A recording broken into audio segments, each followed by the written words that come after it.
Morning guys, so today you're with me on my commute into work, and usually I'd have music, but because I'm making this video and I don't want to be demonetized, there's no music today. So we've got an extra long video.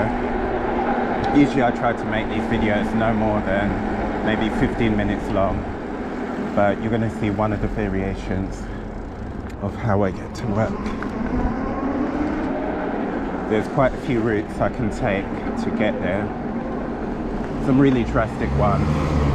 It's one that's basically the same and then it splits off when I get to, where do I get? To Kennington.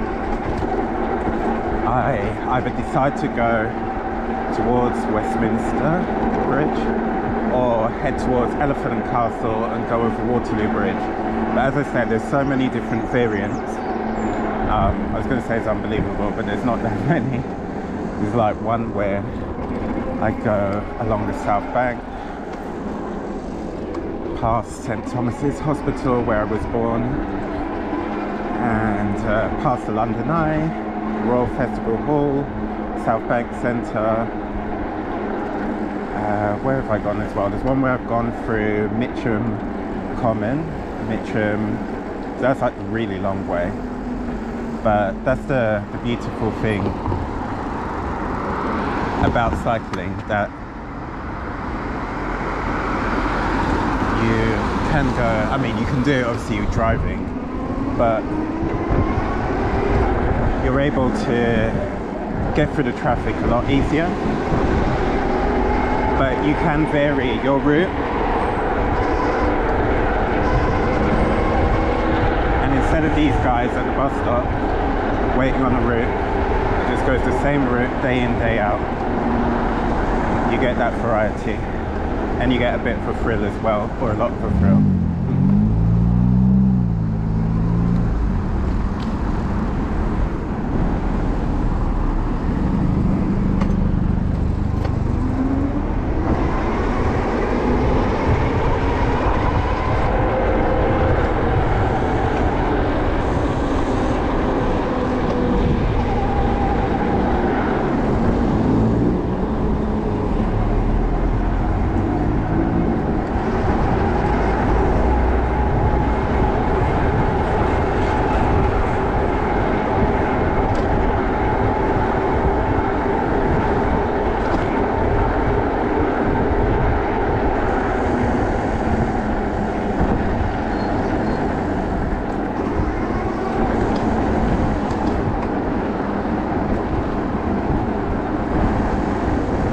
So I just remembered something. There's a temporary traffic light up ahead, and I keep forgetting about it every time I come this way.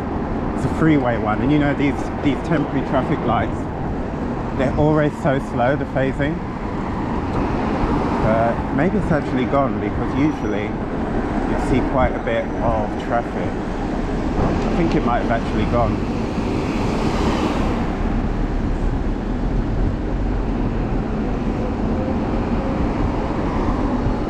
Yeah, it looks like it's gone now, thank God.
ideally I would have done this video back in the summer, but I think the thing was I was so focused on doing the step challenge videos, I just didn't really make time for such a video. But I thought when I finish up doing those videos, and I guess because I was doing it as a daily vlog, mentally after work it did take a toll on me. I would get home and I'd think sometimes I really didn't feel like editing the videos. I just wanted to sort of just relax, just offload, not be kind of like thinking and problem solving. How can I edit this? How can I make this look good? What facts can I put in captions and all of those intricacies. So, Aston Martin DB11.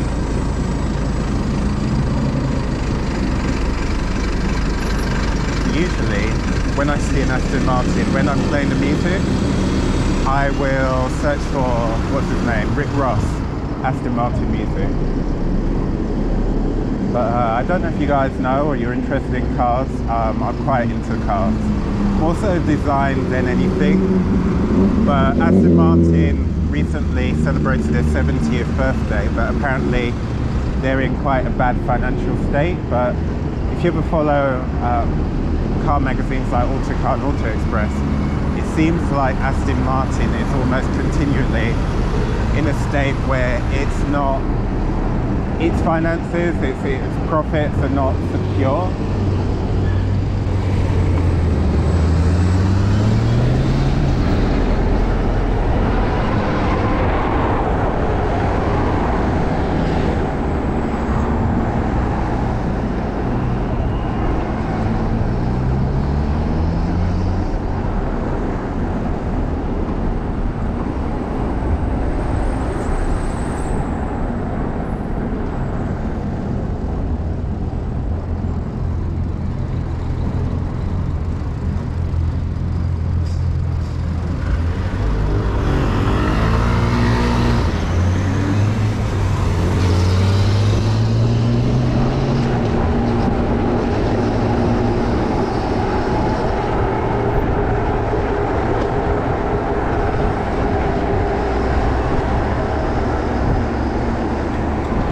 Croydon, we've got what we call the food quarter in South Croydon, but I consider Norbury, so if you don't know, this is Norbury High Street.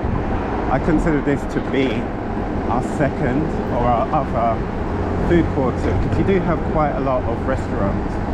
They do tend to be South Asian restaurants, whereas maybe with, well not maybe, but with South Croydon, I think there's more variety, or at least when you had a lot more restaurants in that that stretch of Brighton Road, you had quite a variety. So one of the longest standing, the most established, and probably most well known is Bagatti's or Bagatti's.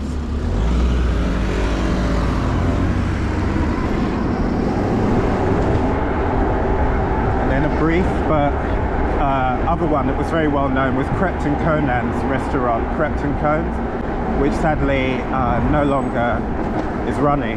Actually closed down quite a while ago. But that was kind of, I think, its key dish was waffles and chicken. I don't think they maybe did like ice cream and stuff. It was really popular.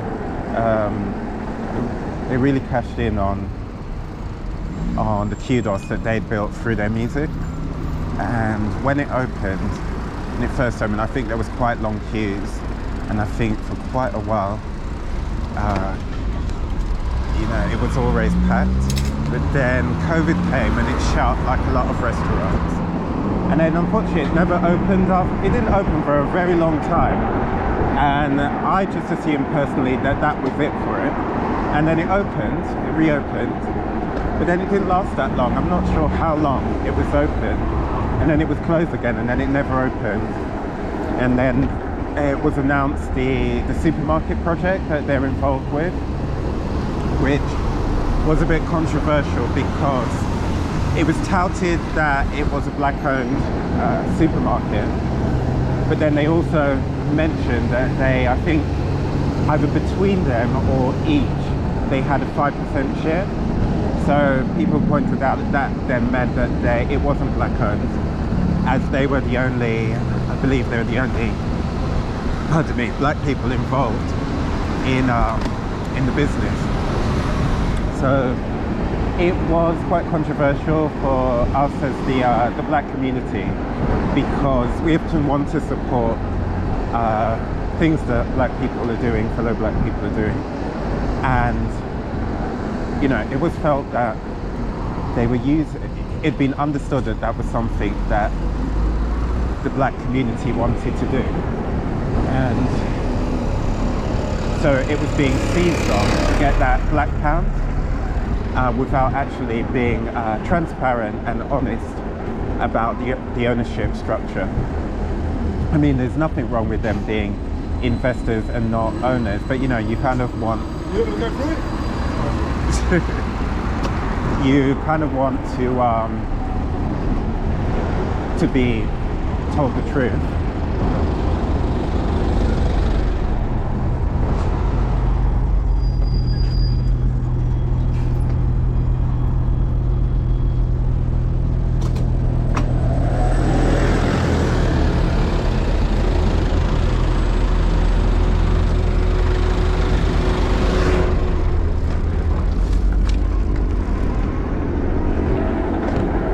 Because that bus driver could have just stopped and let me and the guy next to me, he's sort of behind me, he could have let us through and it wouldn't really have impacted on him, because where he went, he was only stuck in traffic like the rest of, well, not me, but the rest of us. But I guess some people just aren't as courteous.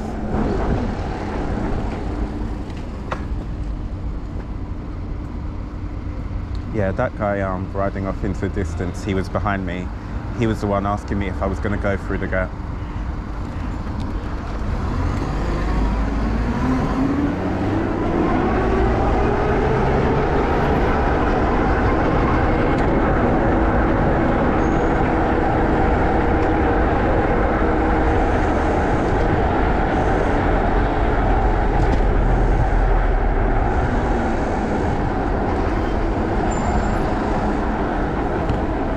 I think it's this junction. You have to be really careful, because sometimes there's a car turning. So like obviously a truck like this, sometimes even some of the cars, you can't see it until you literally would be right in the path of the car or whatever. Yeah, well, it'd be a car, because if it was a van, you'd be more likely to be able to see it.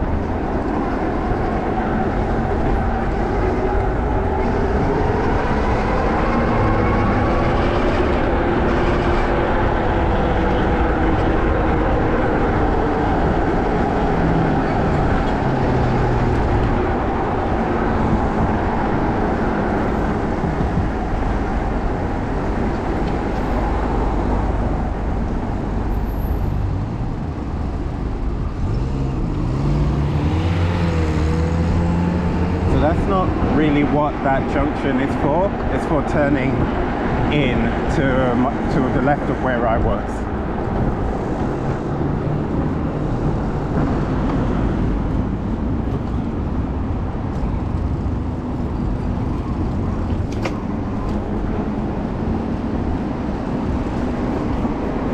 So a bit cheeky of me here, by that guy in front.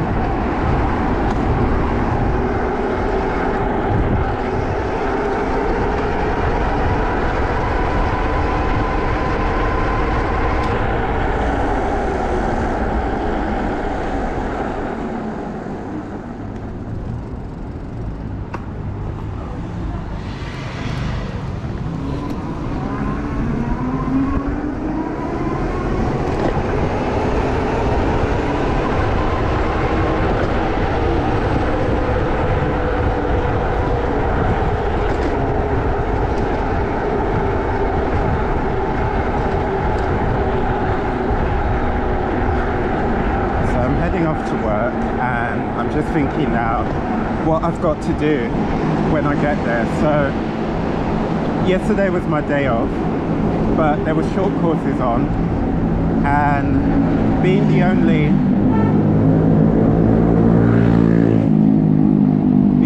technician now, so I've got a bit of a conundrum that I set up a short course in a studio that has a lesson. I believe it has a lesson this morning at 9 o'clock, so I'm trying to get there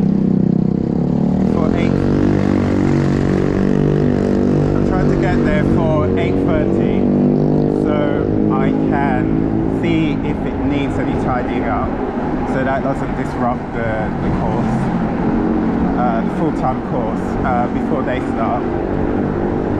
The college has got an open day on Saturday, this Saturday coming, but then the problem is I think I wouldn't be able to get into the studio, or the two studios that it's all being set up in, until 4 p.m. and I finish at 5:30. I've got to rearrange tables. Last year when we were doing this and there was two of us, even if there was one of us, it wouldn't have been so bad, but I believe I had the whole day to do this, so I could arrange the tables. And then what happens, because the full-time students at the college, they finish at 4, the teachers come along at 4 and they set up all the work. So they would get these stands for the boards for the students' work, put them up, and then boom, it's all done, ready for Saturday, for them to just walk in and start talking to whoever they need to talk to.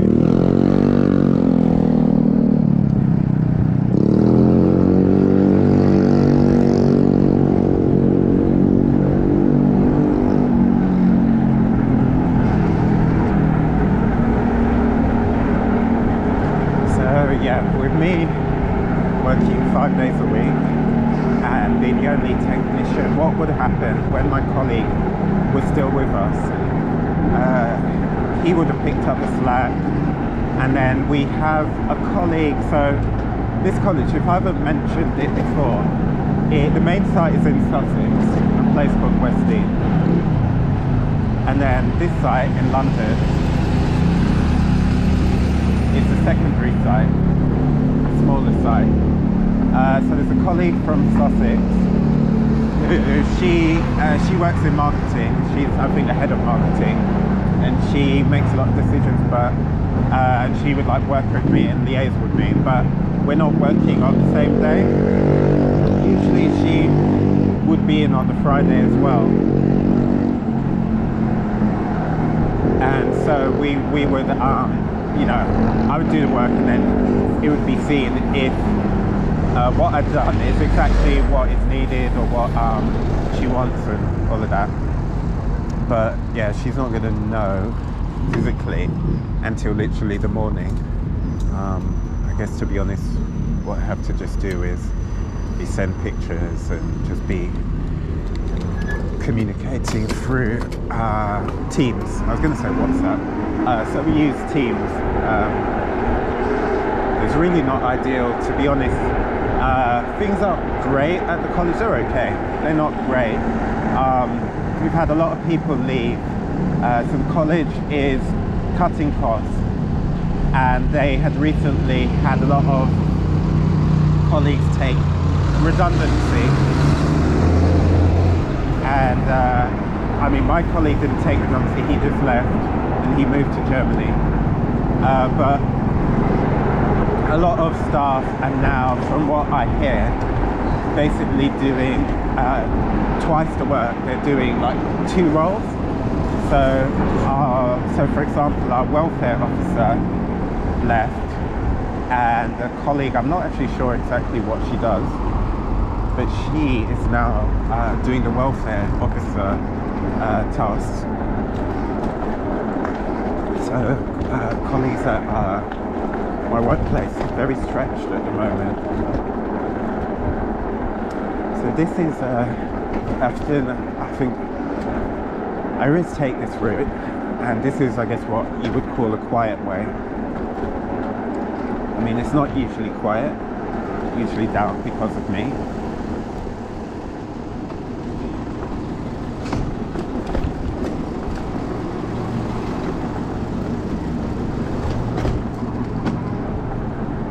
yeah, anybody going along this route is going to get some peace today, outside of hearing me talk.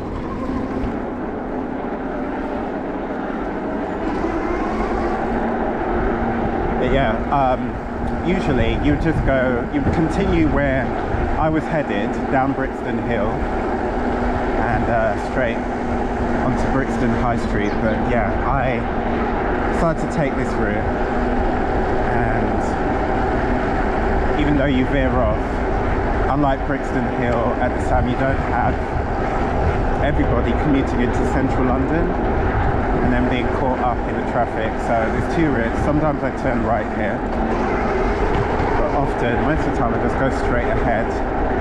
And again, both these routes take you to the same place. Eventually end up round the back of Brixton Prison.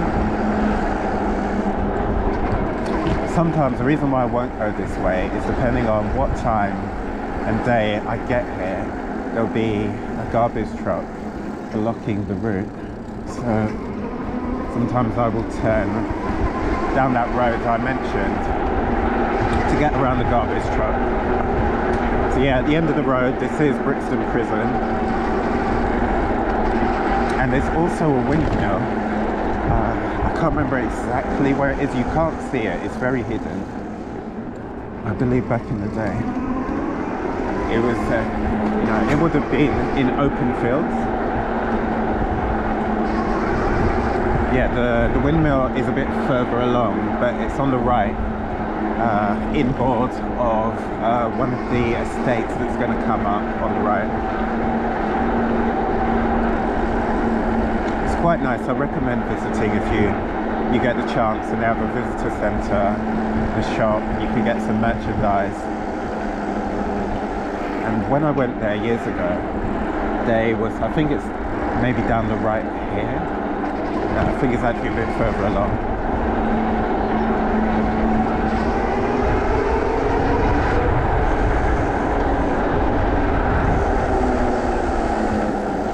Yeah, so I think if you go through this estate on the right, you eventually end up at Brixton Windmill.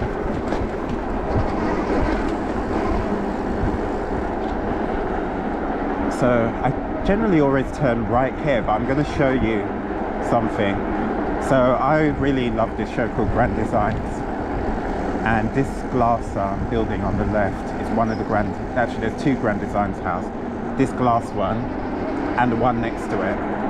I'm going to turn right here, and this is going to take me to the same place I would have ended up if I'd taken the usual turning I take.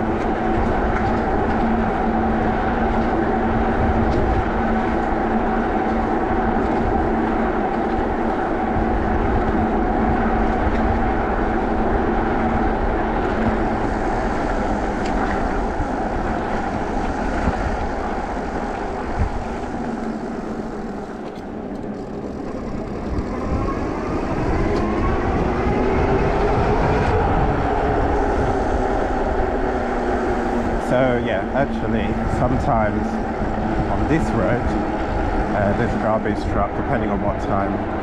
So I think a lot of the time I get here later and the garbage truck is somewhere totally different, maybe down one of the side streets. Thankfully this one isn't in the middle of the road blocking it.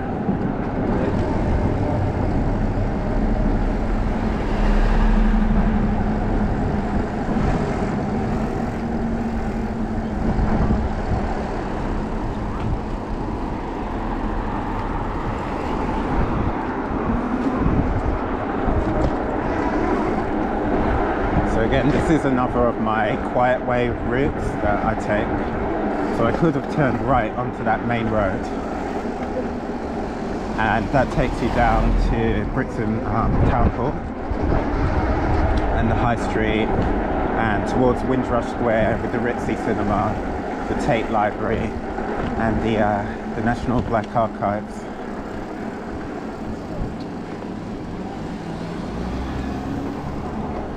Something I like about this route is it goes past the road that my maternal grandparents lived on.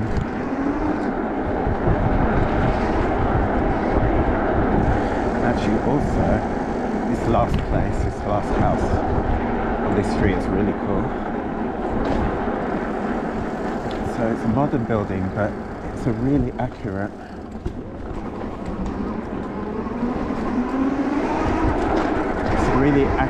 recreation of the rest of the terrace, but it's only one level.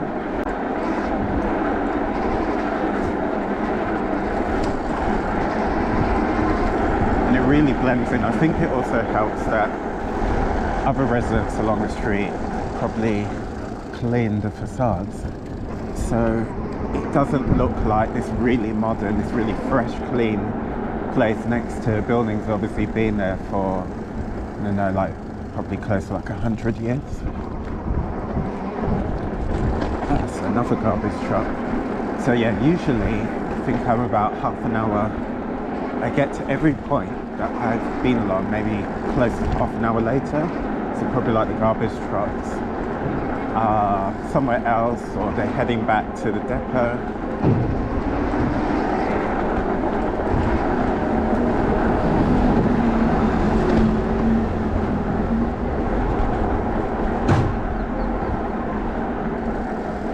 This road on the left, I wouldn't usually go down it, Glendale Street, is where my maternal grandparents used to live when they first moved to England, to London. And they lived, I think, at number 6. And eventually they moved to Croydon. But my Mum says that, like, I think it was on a Sunday when my grandparents wanted some peace, they would send her and my uncle to this church, and that would give them a bit of a rest. And I guess the thing is, they didn't have, I mean, they did have cousins and that, but there obviously wasn't as many of us back then. They didn't have their parents to help out. So yeah, they lived on Glendale Street. And it was the first property they bought, and they also managed to buy it just before my mum was born. My granddad said that he saw the way that our people were treated when it came, well, in every way, to be honest. It wasn't a secret, it was very overt, and he saw how our people were treated by landlords, the sort of conditions we were expected to live in. To be honest, even how we were treated by some of our own, living in these rented accommodations.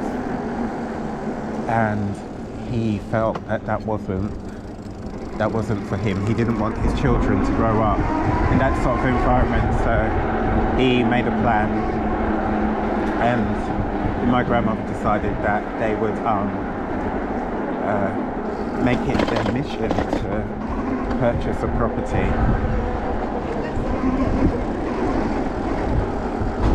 But I believe they decided to move to Croydon because of the sus laws,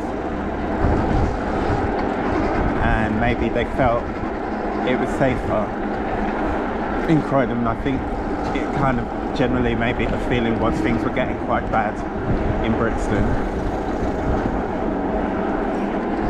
So yeah, we moved, they moved to Croydon, and then I think my mum and my dad moved sometime after. So I lived in Brixton. I was born in Lambeth at St Thomas Hospital, and we lived in Lambeth, I think, close to a year after I was born, and then I was, ever since I lived in Croydon. Apart from the times when I was studying in Bournemouth and Coventry. And this church, unfortunately, is no longer in use. It's where I was christened, and also where I think quite a lot of my family, I don't know if my uncle, my mum were christened there, considering it was quite close. But I know that one of my uncles on my paternal side, I believe he was christened there, and I think his cousins were christened there as well. So I think my paternal granddad married his second wife there, and there might have been another family wedding there as well.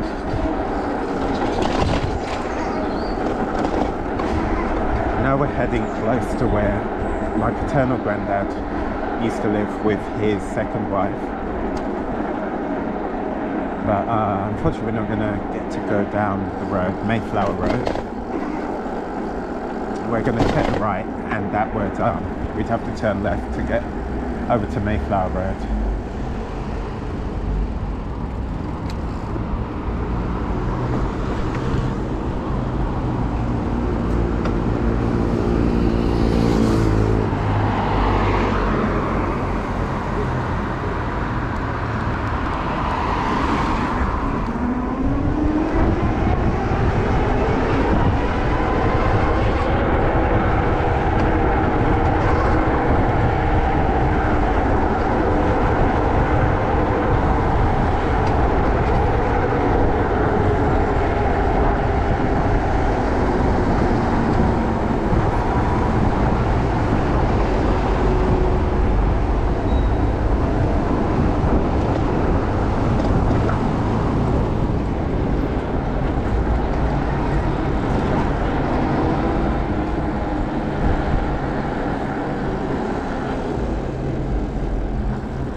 One of the things that's nice about stopping at the lights is I get to stand up.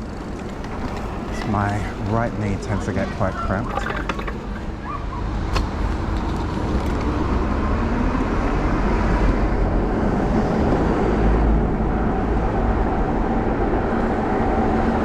So years ago, unfortunately I had an accident where I was going along a cobbled area in Croydon, and the cobbles were loose, and I didn't realise there was one that was at an angle. Well, it wasn't at an angle, it was loose, so when you went over it, it tipped it up at an angle, and basically made the bike buck, and it threw me off, but I landed on my feet. But in landing on my feet, I twisted my right leg, literally from the ankle all the way up, all the joints. So there was damage to all the joints, and to be honest, it's never really been the same. It's got a lot better, but yeah, no issue with the left one, but especially in the winter, it does clearly get more cramped than anything, so it's really great when I get to stop and I guess allow that circulation back.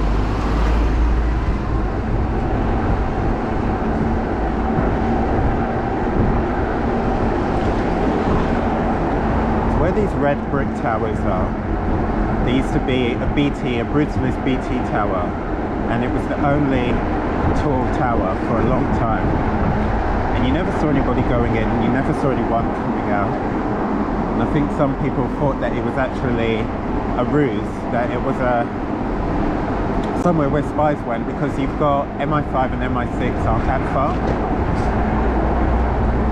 And then they built St George's Tower at St George's Wharf.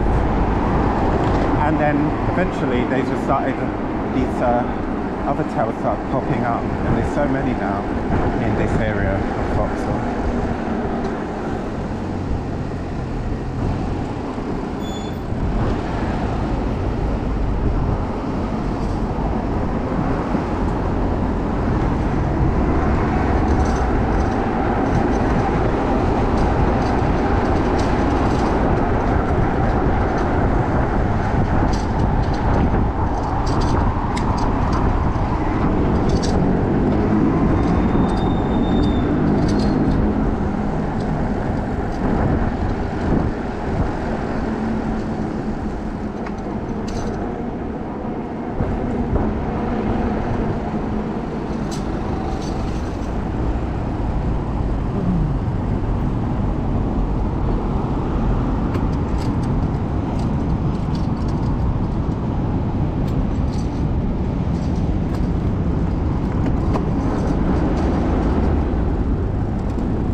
to be this thing called a Doctors, and it was an amphibious vehicle, military vehicle, that from the Second World War being converted for tours.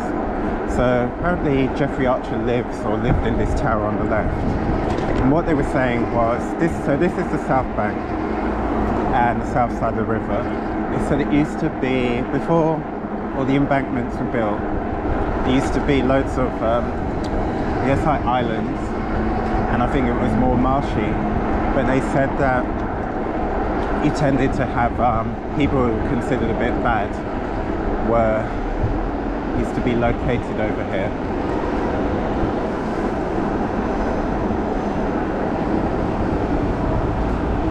So they believe that was probably why Jeffrey Archer ended up living on this side of the river, so close to it, following on with the tradition.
I really like riding along this stretch next to the river. I just think it's a lot more calming and therapeutic than riding on the roads with the traffic.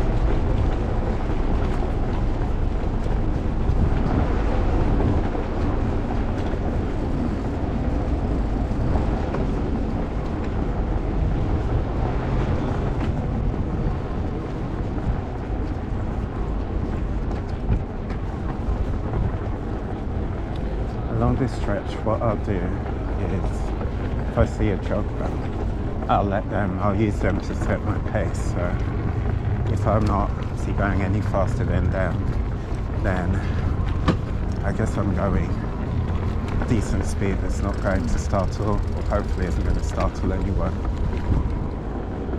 But what I was saying about it being more peaceful and calming, generally for me, cycling one is about fun, and especially on these fat tire e-bikes, but it's also about, for me, mental health and helping with my mental health. So I mean, I don't think anybody who commutes likes it at all. I think all of us endure it, but I tend to suffer with my anxiety and I get very stressed.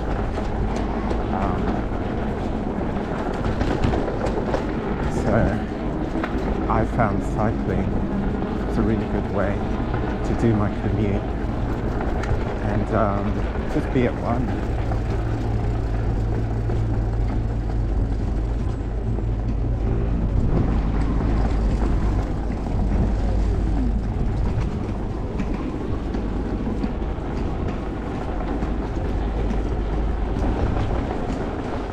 I don't think I've ever mentioned it in the video before, but this wall is the official national COVID memorial. It must have thousands of hearts painted on it, and if you ever come down here, most of the hearts have a message written on them with someone who sadly passed away due to COVID when we were going through the 2 years of lockdowns across the world. This was also the hospital I was born in, and my mum was born here, as well as my uncles, my 2 younger maternal uncles. My mum said it was a really nice hospital to be pregnant in. It had a library back in the day, a lot of entertainment. The only issue she had was that she had to demand they bring me to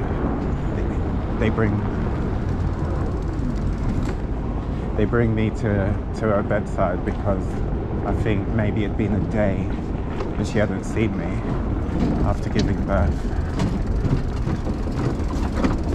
So this spot is really popular for photos,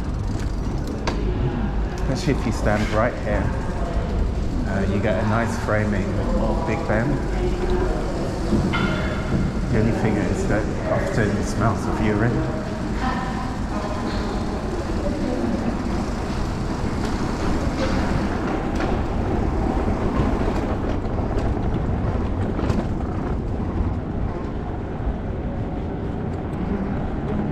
So this is where I used to work years ago. I used to work at the London Eye, doing a photo experience.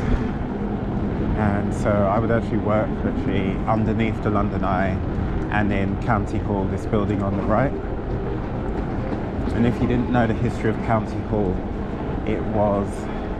so the Mayor of London, before we had a Mayor of London, this was where Greater London, I think it was Council, GLC, this is where they were located.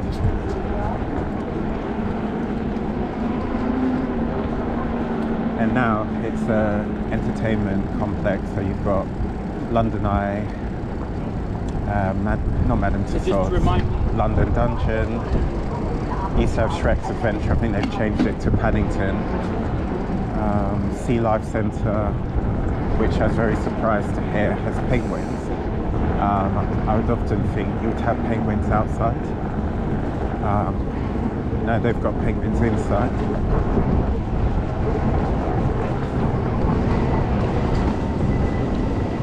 And then this nice green space over here is Jubilee Gardens. I think Jubilee Gardens was part of the Festival of Britain festival that I believe took place in the 50s.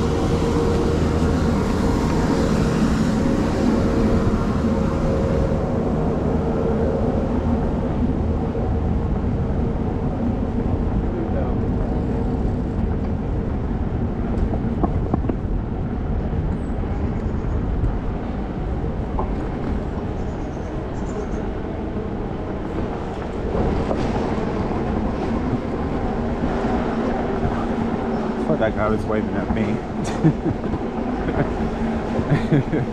I think I just happened to be in the line of sight of somebody else he was waving to. I gave him a thumbs up anyway. So this is the festival hall, concert hall, which the Fairfield Halls in Croydon is based on. Sort of like a smaller sister building, civic centre to it.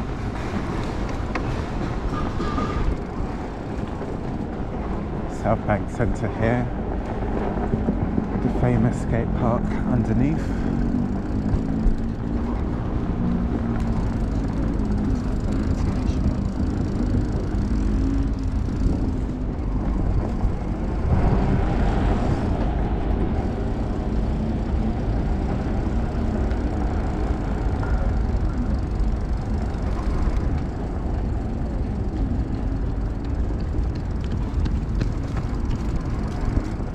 First time I've ever been on the other side of the fence.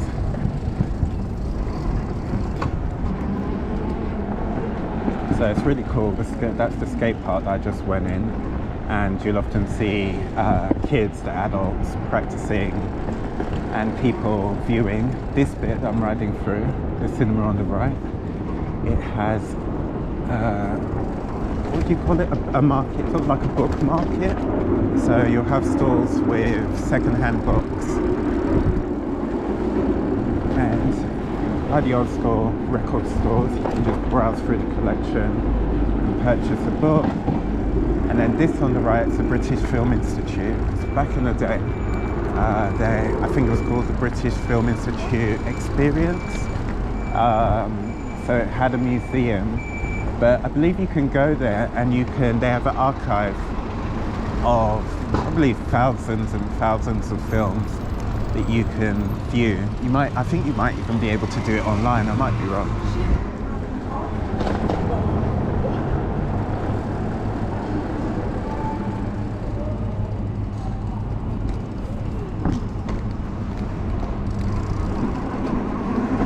Guys, sorry to his phone, because I haven't got the music. He obviously didn't realise that I was around. This building at the top of the hill is the BFI IMAX. So I believe it's the biggest screen in the UK. And they actually used to be Cardboard City, so built in the middle of the roundabout. And I think it was in the 80s. Maybe the 70s as well, maybe running into the 90s. There was a lot of homelessness and it was almost like an encampment. But we're now on Waterloo Bridge, which I think has some of the best views in London.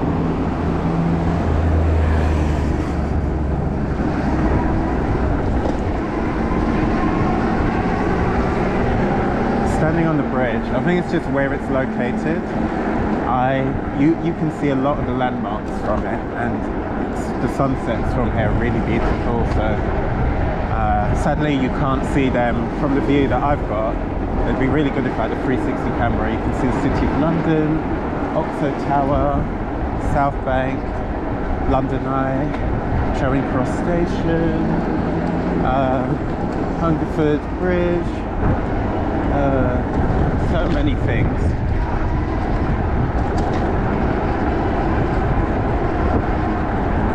So Waterloo Bridge was built during, I think it was during the Second World War, by a team of women, and apparently it's the only bridge in London that's self-cleaning as well.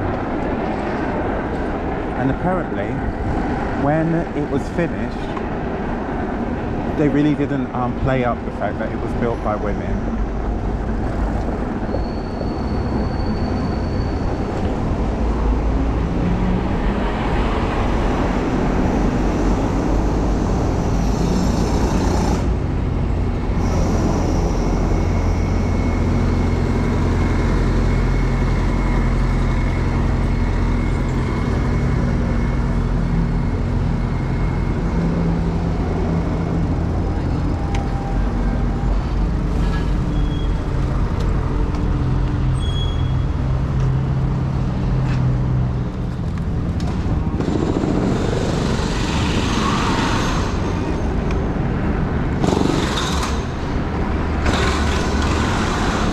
Usually I just go straight ahead,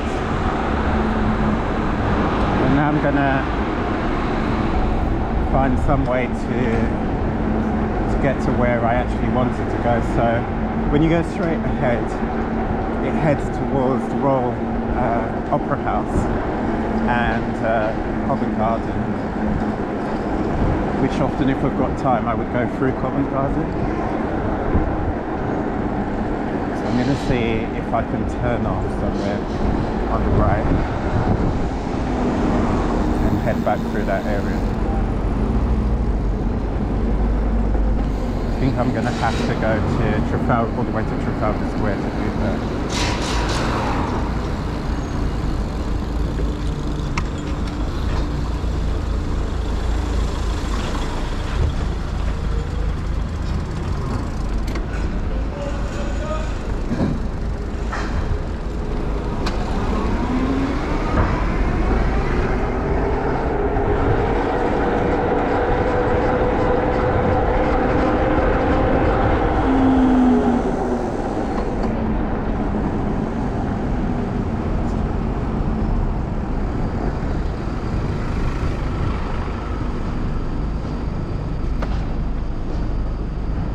To my left is Charing Cross Station, which is geographically the centre of London. So whenever you see signs, I believe it's Charing Cross. I don't think it's Trafalgar Square. When you see signs for distances to London, this is what it's based on.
Quite mount the pedal where I should have.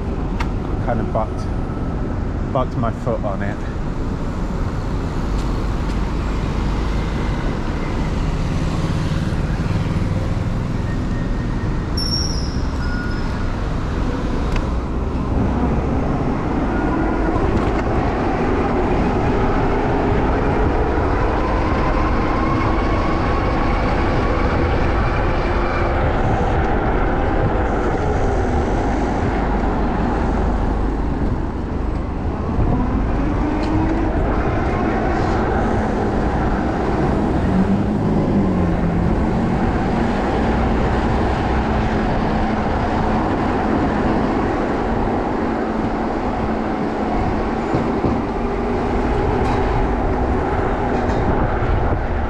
So I'm going back on myself now, and I'm going to take one of these turnings on the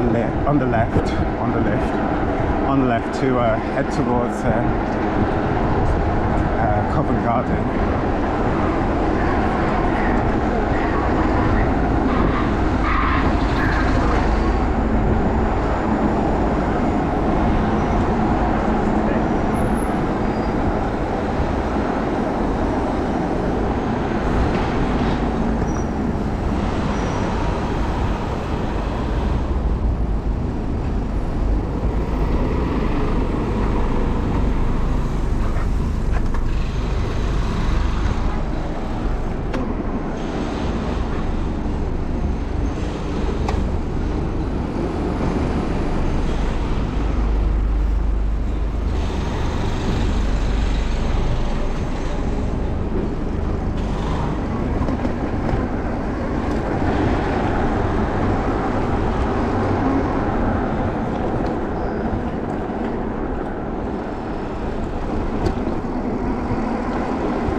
If you love public transport, specifically London public transport, you've got the Transport Museum in Covent Garden. We just drove past the back of the shop. It's a really cool place to head to if you want a bit of merchandise, I don't know, stuff like cushions to furnish your property.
If you're creative, this place on the left, just past this Langley Street side, the London Graphic Centre, it's a really good place to visit. They have so much materials and equipment for any sort of project you're doing.